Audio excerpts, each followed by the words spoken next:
നമ്മൾ ഒരിക്കലും നമ്മുടെ സ്വയം മൂല്യം വളർത്തിയെടുക്കേണ്ടതില്ല. കാരണം അതൊരിക്കലും നമുക്ക് നഷ്ടപ്പെട്ടിട്ടില്ല.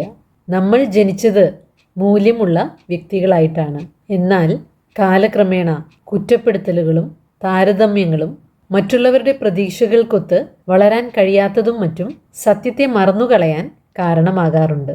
ഇന്ന് നമ്മൾ ഈ സംശയങ്ങളുടെയും സ്വയം കുറ്റപ്പെടുത്തലുകളുടെയും പാളികളുടെ അടിയിൽ മറഞ്ഞിരിക്കുന്ന യഥാർത്ഥ നമ്മളെ വീണ്ടും ഓർത്തെടുക്കാൻ, കണ്ടെത്താൻ പോവുകയാണ്.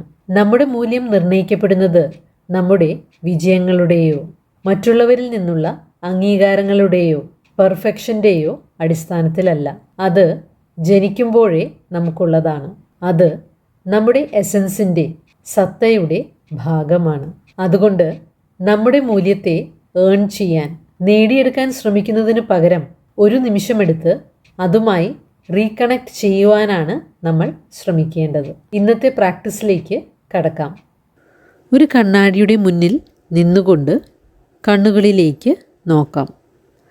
സ്വയം സാവധാനം പറയാം: ജീവിതത്തിൽ ഇതുവരെ എത്തിയതിന് ഞാൻ നിന്നിൽ അഭിമാനം കൊള്ളുന്നു.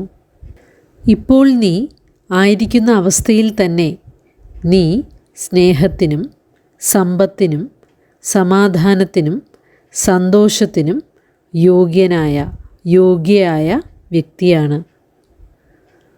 വികാരങ്ങൾ ഉയർന്നു വരാൻ അനുവദിക്കാം. അത് ഹീലിംഗിൻ്റെ ഭാഗമാണ്.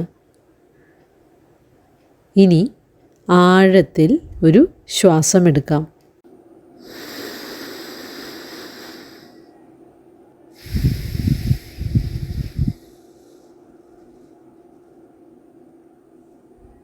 സ്വയം പറയാം: ഞാൻ എൻ്റെ മൂല്യത്തെ ഇനി മുതൽ വില കുറച്ച് കാണുകയില്ല.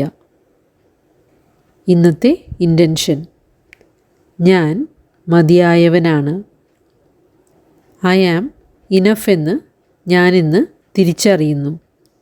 അത് ഞാൻ ചെയ്യുന്ന പ്രവൃത്തികൾ മൂലമല്ല, മറിച്ച് ഞാൻ ആര് എന്നതിൻ്റെ അടിസ്ഥാനത്തിലാണ്. എൻ്റെ മൂല്യം സ്ഥിരവും നിബന്ധനകളില്ലാത്തതുമാണ്. ഈ ഒരു ചിന്ത ദിവസത്തിലുടനീളം അടുത്തൊരു വീഡിയോ കാണുന്നതുവരെ നിലനിർത്താൻ ശ്രമിക്കാം. വിചിന്തനം: 1. ഞാൻ എൻ്റെ മൂല്യത്തെ എങ്ങനെയാണ് വിലയിരുത്താറുള്ളത്? അതെന്നോട് തന്നെ ചെയ്യുന്ന ന്യായമാണോ? 2. ഞാൻ ഇതിനകം മതിയായവനാണ്. ഐ ആം ഓൾറെഡി ഇനഫ് എന്ന് ഞാൻ വിശ്വസിക്കുന്നെങ്കിൽ എന്നിൽ എന്ത് മാറ്റമാണ് സംഭവിക്കുക?